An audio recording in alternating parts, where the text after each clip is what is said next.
celle de David Eboutou et Patrick Sapak. Ils seraient de pseudo-journalistes très habitués des plateaux débats. Le masque serait donc tombé après une affaire scandaleuse de fausses factures.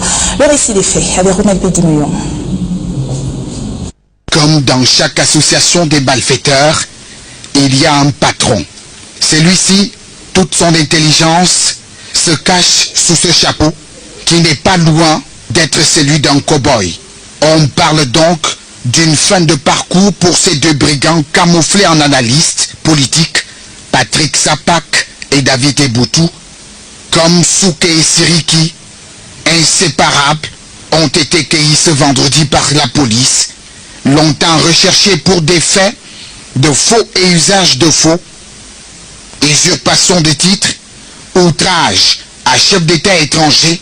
Les pseudo-panafricanistes ont voulu se substituer au PDG du groupe L'Anecdote en adressant des factures fausses à un partenaire de Vision 4.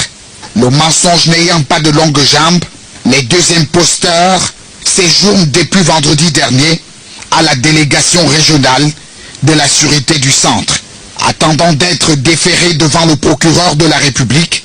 Et pourtant, tout avait bien commencé.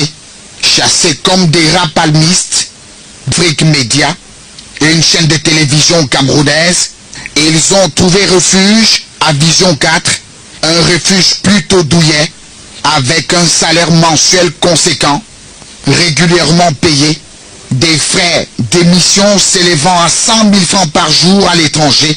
Tout ceci n'a pas suffi à ces as de la mafia sicilienne. Entre chantage, diffamation, injure, le PDG de Vision 4 ne cédera pas. Mais c'est finalement la découverte de cette fausse facture qui l'a poussé à mettre entre les mains de la justice ces deux malfrats. Il ne s'agit donc pas d'un délit de presse, car les deux compères ne sont ni journalistes, ni communicateurs, encore moins patrons de presse. C'est une affaire qui relève du droit commun, qui ne saurait être rattachée à une quelconque idéologie politique.